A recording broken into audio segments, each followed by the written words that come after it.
out there, Beer to Whiskey clan. I'm your host, Russ Heaps, and here we are for another episode of, well, Beer to Whiskey. And today we are at the Fire Forge Brewery in Greenville, South Carolina, my hometown. I didn't have to go far to shoot this one. And we're going to talk a little bit about the beer, about the brewery, how it got started, where the name originated, and all that good stuff. I want to introduce here to my left my good buddy Drew Wortham, who is going to, well, he's pretty much my beer drinking co-conspirator for this segment. And he's actually a bartender at Smoke on the Water in downtown Greenville, and he tells me he's also pulling some bartending shifts at Smiley's, which is just down the block from Smoke on the Water. So if you're in downtown Greenville, drop in and say howdy to him. Before we introduce our special guest today, I just want to do a little shameless self-promotion, and there are a couple of things that we would like you to do. And what would those things be, Drew? They gotta like and subscribe, Russ. That's all there is to it. It's that easy. You'll notice down at the bottom of the screen there's a thumbs up. Click on that. We would love for you to like us. And then click on subscribe. And if you want to wait until the end of this video, there's actually a page there where you can click on a couple of other videos to watch, as well as there's a round Beer to Whiskey icon, and you click on that, you're subscribed. A new video comes out every Thursday at 12 noon East Coast time. And now on to the important stuff. That wasn't the important stuff. No, not really. With us today, we have the owner of Fire Forge Brewery. We've got Brian Sandrowski. Very See good. that? I got thrown on the rolls front. off the tongue. It does. This is not the third take. I pretty much nailed it. And Brian has invited us over just to spend a few minutes, although we've been here more than a few minutes already. But let's get into it. Brian, tell me a little bit about the name. Where did the name come from? Sure. Well, first off, I just want to say thank you guys for coming in. This is fun. I love talking about beer. I love talking about the brewery. So I appreciate the opportunity. It's kind of funny with the name Fire Forge. It just popped into my head while we were driving through the middle of nowhere, Georgia. We were searching for a brewery name.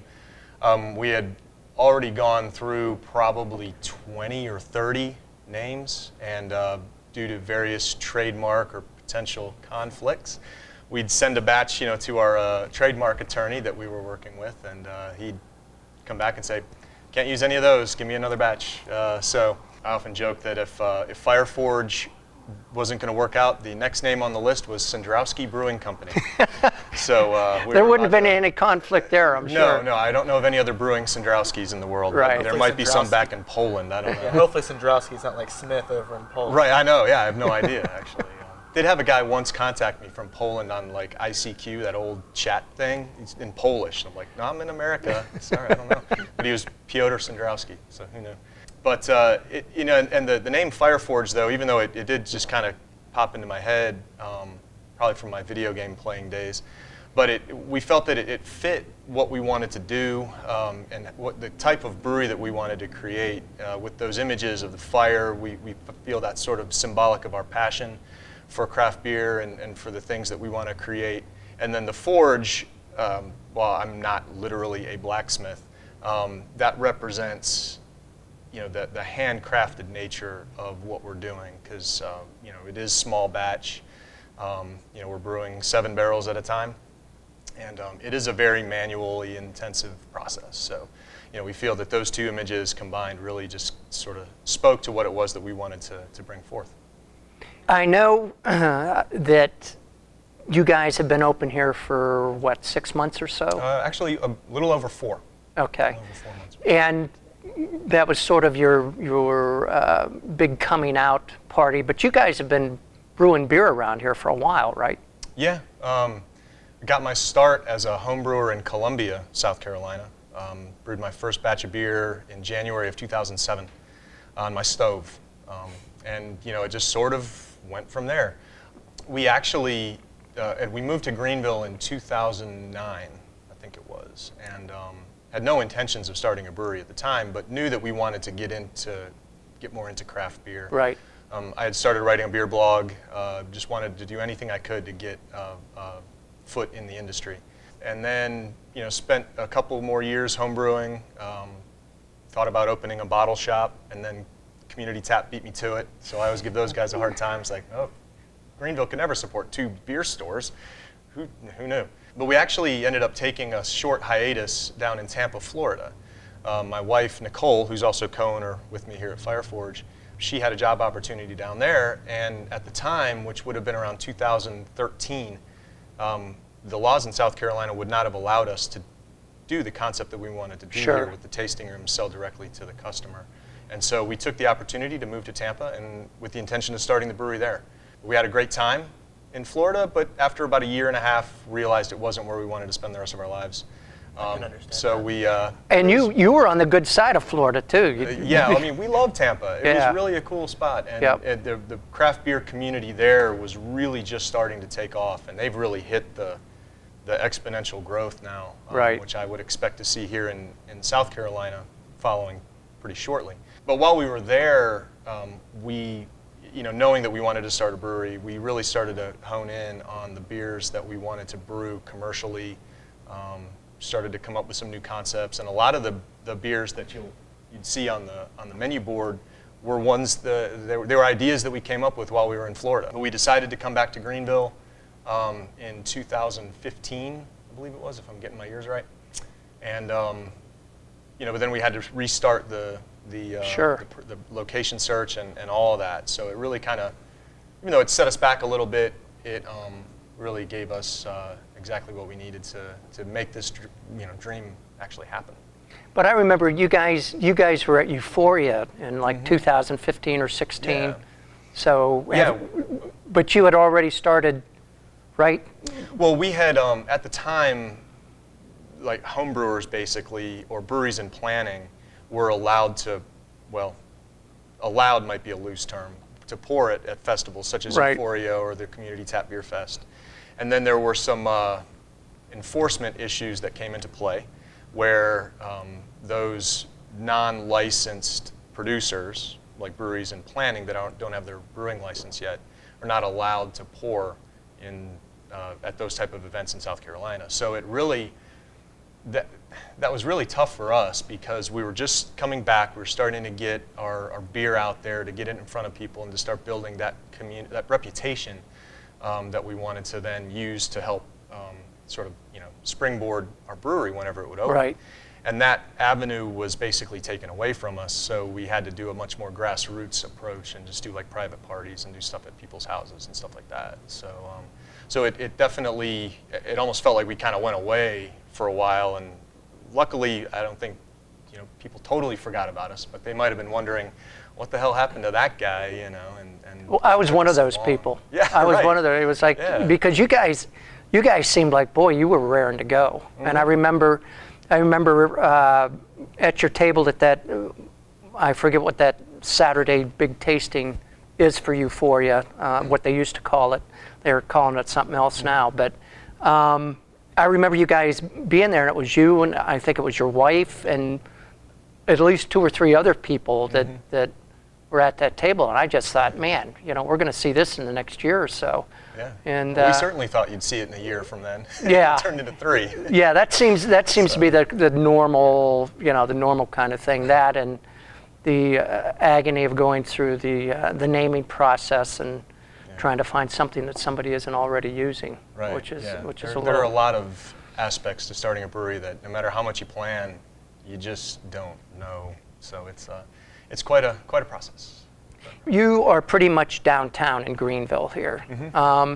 Is that what you wanted to do? Did you look for a place in downtown, or did this just happen to be one of the places? It really, it was right place at the right time. We were not looking in downtown at all because we felt like the rent was going to be too expensive for us to be able to afford a place on Main or even just off Main. Right. Fortunately, again, right place at the right time. The previous tenant for our building was moving out at the end of 2016, and the broker that we were working with at the time used to get his oil changed here. And so he was in with the owner of the auto shop and got to find out about it. And so, ever the inquisitive real estate broker, he then put in a call to the landlord and was like, hey, I've got a client looking to start a brewery. Do you have any plans for this warehouse when the tenant moves out? He didn't have any plans, so he got us in touch, and we began that conversation. But even then, it was 5 months before we even, from the first time we viewed the property to when we signed a letter of intent, because we still didn't think we could pull this off. Yeah, yeah. It was there was a lot that still had to go into it to make sure that this would be viable and something that we could sustain. So what was the toughest thing from actually going from being a home brewer to doing it at a retail level? Finding the money is probably number one. Probably number 2 as well. Number two, well, it was number one, finding investors that could then fuel number 2, which is finding a bank to fund the rest of it.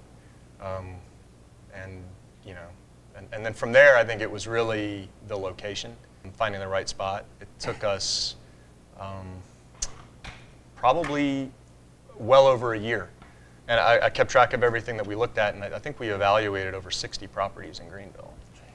So, whether it was, every place we went, they were super excited to have a brewery. They're like, oh man, we'd love to have a brewery, but very few property owners or landlords understand what it really takes to put a brewery into a location. Right. I mean, it's manufacturing in addition to the retail. So, there's a lot of infrastructure that has to be in place in order to make it work. And so it just was really difficult for us to find the right fit. I think ending up downtown was a great thing, though. I mean, Yeah, up thanks. until recently, there was Blue Ridge has been closed for years. Yeah. Until recently, there really hasn't been anything downtown as far as an actual brewery goes. Yep. It's hard to do. In Greenville in particular, there aren't a lot of buildings that are really suitable for it. Right. This is one of the I don't know of any other garages in downtown Right. Greenville. They're all Right. gone now. Right. Or they've been repurposed into something else. And it's pretty cool because you're just a couple of blocks from Barley's Tap Room, which is sort of the tap Yeah. room in Well, Greenville. when we first moved to Greenville, we actually lived on McBee about probably a quarter of a mile from here. Oh, yeah. And so I can't even count the number of times we walked past this place going to Barley's for Yep. years. Yeah. Yep. And never would have imagined that we'd be putting a brewery in this old auto shop, as we were walking to Barley's for years. Well, we're back. We had to take a little break. Drew had to go to the Russ has bladder issues. had to go to the little beer drinkers room. So, but anyway, we are back, and really, we're going to do what we call the lightning round, which entails. Here, I'm going to let you use my. Uh-oh. This sounds intense. This You is have no Better idea. drink up. this is very scientific. Yeah. Well, I hope you're caught up on your existential philosophy. It's been a little while. So, because you guys are drinking a lot faster than I am, but before we're out of beer, what are we drinking here, Brian? So this is our Hefeweizen. We brewed this for our Oktoberfest celebration that we had at the end of September. It is pretty much a straight to style. Our interpretation of a classic Hefeweizen. So That's exactly what I was thinking. It's when I think of Hefeweizen, this is essentially. It had a lot of those banana and clove notes really come right. through nice. There's a big banana. Yeah. Big banana So taste in it's it. kind of the way I like to do it. And what do you call this? That is called He Ain't Hefe, He's My Brother. See, I love that name. I just wanted to hear you say it. I like that name a lot. It's a Holly's song. It was named after it. He Ain't Heavy, He's My Brother. Yep. So we do a lot of musical tributes and some of our beer names. Well, that's an excellent one. So the way this is going to work, Brian, is, excuse me, Drew is going to give us the go sign, and we're going to have 30 seconds. I have 5 questions, Okay. which means that you can't elaborate a whole lot, but we'll just get through them. Do I have to use all 30 seconds? No, you can. We have all kinds of creative things we do to Drew if you do not answer it within Excellent. 30 All right, seconds. well, I might shorten some of my answers. So it's kind of fun. Okay. Let me know when you're ready, sir. 5, 4, 3, 2, 1. Russ. What's your favorite shot? Tequila. What's your favorite non-Fire Forge beer? My go-to has always been Sierra Nevada Pale Ale from a young age. Right now, oh man. Tick tock, tick I always tock. hate that question. There's a million. Oof. Looks like I'm going to get some weird stuff out of me. I lost it. I blanked. Okay, we'll move on to the next one. What's your That's 30 seconds. Yeah, Sierra Nevada Pale Ale. Okay. We're going into overtime. Yeah, we're going into overtime. Okay. This is where it really gets dicey for Drew. What's your favorite Fire Forge beer? Right now, it's the Kolsch. Okay. That we just released last week. Which we've had a little taste of, which was wonderful. Russ, you're the one slowing us down. Well, I am slowing us down now, but it doesn't matter. We're into overtime. How old were you when you had your first beer? I was 21. Actually. Good answer. I'm serious. 21. I was. I didn't even like beer when I was 21. It was terrible. Because it mostly was terrible. Well, yeah, no. Yeah. If you were a beer drinking superhero, what would your name be? You got to incorporate the last name. Captain Hopsky. There you have it, Captain Hopsky. There we go. Perfect. Got all the Perfect. questions? That's And it. in only a minute and a half.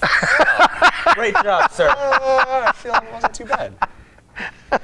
Your improv skills are on point. Oh, was all 5 were supposed to be answered in 30 seconds? Yeah. Oh, I thought I had 30 seconds per question. Never mind. See, that's what I. Now we have to go dangle me over a Shark Tank. We'll be back in a minute. Which, yeah, folks. I'll which just keep drinking more. which would sort of defeat the whole lightning round 30 seconds seems like lightning. That's for 5. It's heat lightning. It's from a Yeah, distance. yeah. It's wow. I'm gonna have to have a sip of fantastic. beer. Yeah, no, I need Your a shot. second of the day. Apparently, I need a Apparently, we shot. need some tequila. Yeah, I actually don't have any in here for some reason. You don't even keep it in your desk? I don't You really have have a a desk? desk. Yeah, I got to get one of those. Yeah. You're 4 months old. Is there any beer that's on your on tap right now that you see as being a year-round beer? I'd probably say the John Hopcock is probably the Doesn't number mean one that's a really choice. on the Yeah, page, yeah. the New England hazy IPA. We actually just brewed batch number 4 of that yesterday. Oh no, it was Friday. What day are we in? I don't know. Monday. But it was it was Friday. We brewed that Friday. 30 seconds per Yeah. question. I'm not What day surprised is he it? doesn't know what day it You is. should see how much I normally talk when I'm asked a question. I could go on for hours. 30 seconds seems like a breeze. So I'd definitely say the John Hopcock, the Spirito Santo, which is another IPA, very citrusy, very citrus forward, like an orangey forward IPA is probably another one. Those are the ones we've brewed multiple times, and then the rest of them we're still just trying to feel it out. I'm assuming you're going to have seasonals as well. Mm-hmm. And what are we going to see this fall or winter? Sure. Well, we just released, what's not really a fall beer, but we just released our Kolsch. We always feel like we need to have a light beer option, crowd pleaser. We have an English strong bitter that we're releasing next week. We have a pecan brown that's on the tap board right now. it's on the board now. I saw it. We still have our pumpkin spiced ale, and then we are releasing batch 2 of our Fires of Hellas, which is a Hellesbach, so a strong lager. And then we're doing a winter warmer with persimmon and spices, which will probably be released closer to Christmas. We have triple that we're going to be brewing probably in the next week or 2. We try to keep a balanced lineup of beers that are like straight to the classic styles, like the Kolsch or the Hefeweizen, that we don't really do anything strange to. And then, but then we also like to get creative and do some interesting stuff. I mean, that's what keeps us interested. So, we'll pick a base beer and then think, okay, well, what kind of twist can we put on this? Or it might be the other way around, where we have some kind of a weird, strange ingredient that we want to use, and then we kind of back into, well, what would be a good complement of a base beer that would go with that ingredient, whether it's fruit or a spice or herbs or something like that. we've established it's Monday, I think. So you guys, you guys are closed today on Mondays and Tuesdays. For now, we're actually going to open on our first Monday on November 5th. Oh, really? So then we'll be open 6 days or 6 evenings a week, and then we'll be closed Tuesdays. Wow. Yeah. And what does a weekend look like here? Are you guys? I've been here on a Sunday. I haven't been here on a Friday or Saturday. Yeah, they're usually Fridays and Saturdays are usually our busiest days.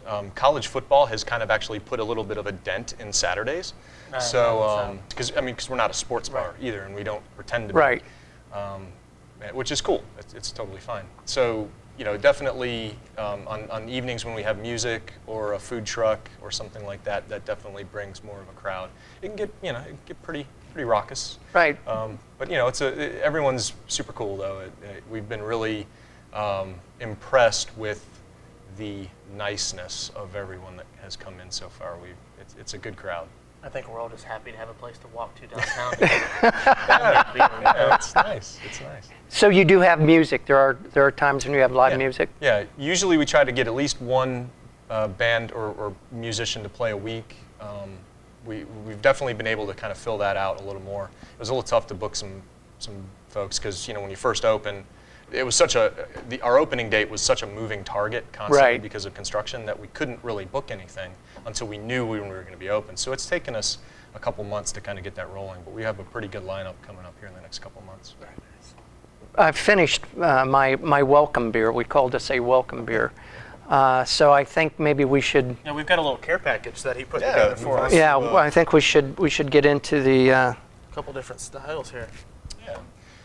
So we have 15 or 16 beers on tap right now. So I tried to pick 4 that I thought would sort of, cross or span the variety of things that we do that might give a good representation of our approach to brewing and kind of what I was touching on earlier. As far as I think for starters, this is a really cool sampling. Yeah. That's a great flight. Shout out to my old homebrew club friends, Jim and Mike. Jim is a legitimate blacksmith, and he did the metalworking on this, and then Mike, he put together he's woodworker and put together the wooden portion of the panel. I think it came together really well. Yeah, I do too. They were so great, and it's really representative of how this whole thing came about. It's been such a community effort, and it's not just me and Nicole getting all this stuff. Right. I mean, we've had so many contributions like this from friends and family and just supporters who have really helped to make this happen. It's been amazing to see, and such cool stuff comes of it. So we're super excited. So who'd have thought that you could make a flight memorable? Yeah. Right. Aesthetically. Well, and they did such a good job because we gave them the taster glasses that we were going to use, and they measured everything out so that they fit perfectly and they just rest perfectly. So How many ounces are these? 4? 5. 5. So those are 5-ounce tasters. An extra ounce. Yeah. So you're come down to Fire Ford for a 20-ounce flight. We have some of the best values in Greenville. Wow. Yeah. So, Wow. Yeah. Base of $8. Buy 4, get your 5th free. Exactly. Exactly. So yeah, I would think let's start out with this light amber beer. This we call the Czech Please. Czech Please. We call it a Czech amber lager. So it is a 4.9% amber lager. Light, easy drinking beer. It's got a lot of malt and a lot of caramel to it, but still moderately light on the body. So you can still drink a decent amount of it. There is kind of a funny story behind this beer. This was what we like to call a happy accident. This was supposed to be our just like you. Wow. Yeah, congrats, you're still here. So this was supposed to be our Oktoberfest, and about a day or two into fermentation, I took a sample and I tasted it. I'm like, why the hell is this so malty? There's like caramel just like dripping off of this thing. I can still feel it on my tongue. Yeah, and I'm like, this is not what in my opinion, it's not what an Oktoberfest should be. An Oktoberfest should be clean, bready, easy drinking, like I could drink it all day. And so I went back to look at my recipe, and what I found was when I scaled it up, my Oktoberfest recipe from my homebrew batch to the big guy batch, there was a fairly significant rounding error in one of the malts. And so I added about twice as much of a caramel Munich malt to this as should have been. So we sort of scrambled to try to figure out, okay, well, the beer itself we don't think is bad. It's not like it's a bad beer, but it's not what we want our Oktoberfest to be. So what is it? So we go and we start looking through the BJCP style guidelines and trying to find what we thought would be a fit. And we felt like the Czech Amber Lager seemed to fit. It's a very caramel, kind of a sweeter light lager, but that's not like a Dos Equis style amber lager. Right. And so we felt like it was a good fit, and so that's what we rolled with. And then we liked the name Czech Please, the CZECH pun. We love puns. You love a good pun We for naming a love beer. good pun. Yeah, music and puns, those are our two go-tos. And punny music as well.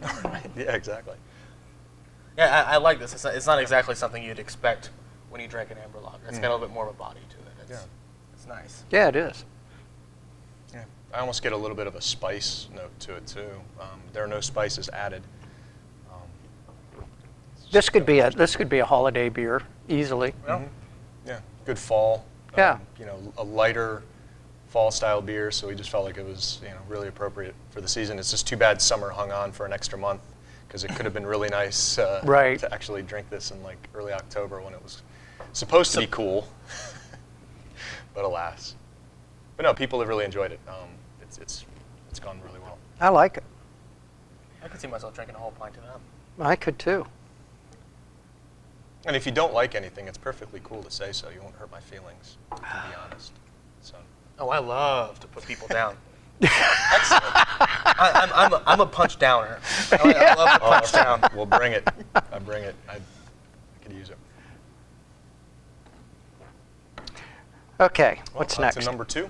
So Yeah, let's do the John Hopcock. John Hopcock. Next. And that's So your hazy This New is England the hazy style. New England no? style IPA. So again, so this is Mandarina, Bavaria, and Mosaic hops. Okay. We use A lot of citrus in this. Yeah, there's a ton of citrus. It's almost all late addition hops. The IBUs on, like the calculated IBUs on this beer are only 10. So, Wow. it's not really That's- very bitter, but you do get a lot of perceived bitterness just from all the copious amounts of hops that it takes to make this beer.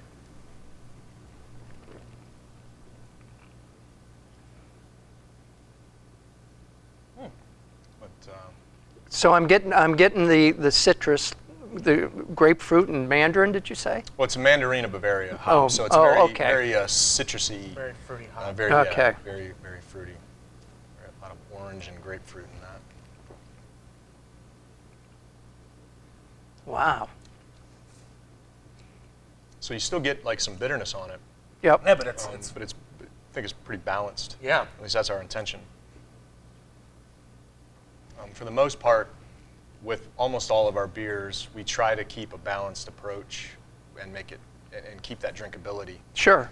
So we generally aren't going to do like an over-the-top, massively bitter West Coast IPA. Incredibly loud. Yeah, or you swing the other way, and it's like a lot of IPAs that I've had are a little more malty than I would like. So we try really hard to kind of to achieve that balance, not just with the IPAs, but with everything. It's like a lot of times, we might have an ingredient in the beer, and we'll mention that it's there, but we want that to blend in with the rest of the beer. Like if you have, say like the Tampanian Devil, which we'll get to, we use guava in that. We don't want it to be a guava beer. It should just kind of meld in with it. So, but this has been one of our best sellers. I imagine so. I mean, you're killing two birds with one stone. The hazies and the New Englands are really what everyone Yeah. wants right now, and you've Right. combined them into one beer. Yeah. That's a it's, really well-made beer as well, so that helps. Thank you. Yeah, it's again, it was a very much a collaborative effort. I had some very generous people in the community help me to basically try to hone in on creating that beer and making it to style and looking at things like your water chemistry and when you add the hops and how much and all the different grains. There's so many different variables that are at play. Cool. Are we ready for? Yes, sir. Next, three? next on the agenda. So speaking of the beers that were inspired by our time in Tampa, this is a Belgian triple we call the Tampanian Devil. It's the name sort of again gives a tribute to our brewing past and history in Tampa, but also, you know, the devil is often an image that's used in Belgian beers. Like you think of Duvel is the Duvel, however you pronounce it. Also, the rays used to be the devil rays. Yes, the devil rays. Yes, back in they're the just 90s when they were allowed to be rays. called that. Yeah, no, it's. This was kind of an interesting concept. You know, while we were down in Tampa, Nicole, my wife Nicole, likes to take inspiration from different culinary heritages in order to come up with concepts for the beer. And with this one, she was researching Cuban desserts because, you know, in Tampa, the Cuban culture is so pervasive there and so ingrained in the community. And as she was doing the research, she found that the desserts often use guava, star anise, and there's something else I'm forgetting. Mango, perhaps? Yeah, all those tropical Yeah. fruits are so widely used there. And so we were looking, you know, what could we use that would be a little bit different? And so we settled on trying to use the guava and the star anise to give it a little bit of like a spice. And then, you know, so Nicole comes up with sort of the general concept, and then it's on me to figure out, well, what's the beer, what's the recipe? And my thought was, I think a Belgian triple would go really nicely with that fruit and spice. And so we developed the base recipe with the triple, and then and just kind of went from there. So. I already took a sip. This is wonderful. This is wonderful. Thank you. Yeah, this is one of my favorite beers. I don't drink it very often because it's a little over 8%. Trying to get us drunk? Well, Hey, you sailor. go easier on me. Maybe if you have another lightning round. That's what you need, is a sober lightning round and a drunk. We'll save that for next time. Inhibitions aside and just... Yeah, I'll definitely finish in under 5 minutes. Or maybe Pictionary or something. There we you know. So I didn't ask that. fantastic. What's the ABV of the of this Check, one? please. The checks, please. The check was please. a shade under 5. Okay. The John Hopcock was 6.5, and then this one's a little bit over 8. Okay. Wow, this is That's a hell of a beer. Thank you. This Well, is a beers. terrific beer. Thanks. Yeah, I like it a lot. You and your wife are fantastic collaborators.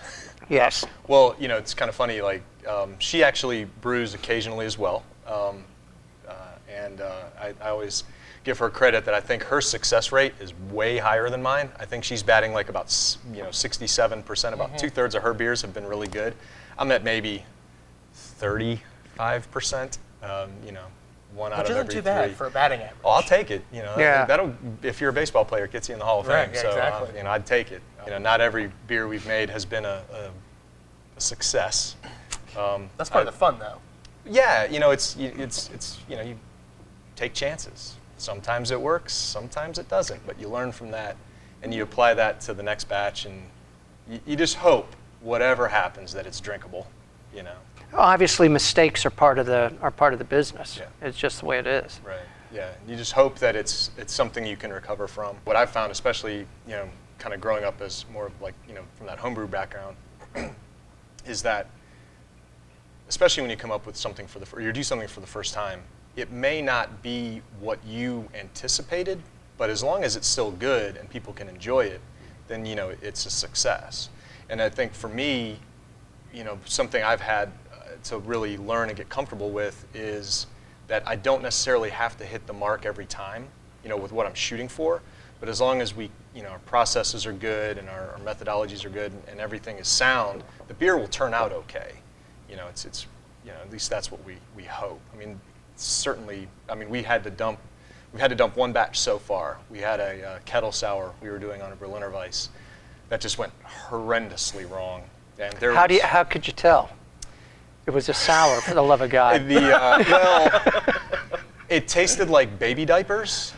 So, And you're familiar with the taste of baby. Well, I feel like that's more interesting than the beer. Well, let me say, story, to be okay, it honest. smelled like baby diapers. It actually didn't taste that bad, but the baby diaper aroma was so intense that, like, I didn't feel like there was any way we could recover from that. Yeah. And Put we it on didn't want to nitro. do, well, just throw enough fruit in it, nobody will know the difference. It makes sangria. Crush that aroma. It makes sangria. Blend it with something. You know, so that one we felt like was unrecoverable. But we figured out what we did wrong. We had a temperature issue, so we hopefully have corrected that. All right. Last, but I'm sure not least. So this one we call the Fixer. This is a smoked Baltic porter. Wow. And this is another, this is about 7%. Take my shirt off for this one. All right. Oh, It's gonna be jeez. that kind of party. Holy I guess. moly. So this is, basically this is a Baltic porter. So this has been lagered. We used lager yeast on this one.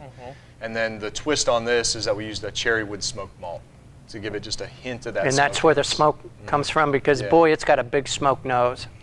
It's come through more as the beer is aged. This beer is probably 2 months old, Okay. maybe 3 by now. It's like tar. And Yeah. you know, I think as it's matured, the smoke is coming through more so than when it was younger. Again, kind of what I was mentioning before, we didn't want this to be like a Rausch beer, like it's a super smoky, like Right. I just drank an ashtray kind of Yeah. beer. You know, so our intention is to try to keep that smoke restrained and balanced within the rest of the beer. But what I like about the cherry wood is that it lends a little bit of a sweetness as well, that I think kind of just rolls in with the roast and all those dark grains in the Balances porter. it, like Yeah, you- yeah. At least that, again, that's the intention. We hope we were able to pull it off. So when you sip this, Brian, what do you taste? I get very dark chocolate. The smoke, very apparent. Yep. It tastes like kind of has a campfire. Yep. Kind of just brings to mind that sitting around a campfire. That a little bit of fruitiness, just a hint of like a dark fruit. It's like a dark chocolate covered cherry with a little smoky something Like you're to eating it. s'mores with a dark chocolate Yeah, cherry. I can totally. Because that was my first Totally thought see was that. sitting around a campfire when I tasted it. Yeah. So again, this is another example of something that we might do, typically where it's rather than going too crazy with anything, we take a base style like a Baltic porter and we put our own little twist on it. Yeah. Right. Which we add that little bit of smoked malt. Just kind of add a little bit of depth and complexity without it being over the top. Because I actually don't really like smoked beers that much, unless I'm eating something. To me, a smoked beer is just really should be had with food. And I think ultimately, this beer would shine the greatest if you had it at a meal. Yeah. It's almost a meal in itself. It's very chewy. Yeah, definitely. Fills your mouth very nice. Thanks. So, and two, we don't have our own food menu yet, but it's coming. We do have a kitchen in the back. Oh, do you really? Yeah, it's a prep kitchen basically. So we won't be cooking anything, but we do want to do like meat and cheese boards, sandwiches, some desserts. We do have cheesecake. My mom makes cheesecakes, and we have a cheesecake of the week. Oh, great. And she does a good job of pairing it with the beers. Yeah, I like this. I don't know that I could drink more than a pint of it, Right. but certainly it would go great with a hamburger that's been grilled out or a steak or Yeah. barbecue. Yeah. Well, cool. Definitely glad you enjoyed it. So is there anything else you want to talk about, Drew? I pretty much covered all the bases. You think so? I think so. But, I'm just the punching bag. You're just a sidekick. Right. No, you're an integral part of this. Don't do that to me right this. So much pressure. Well, with that then, Brian, I appreciate the invite. Yeah.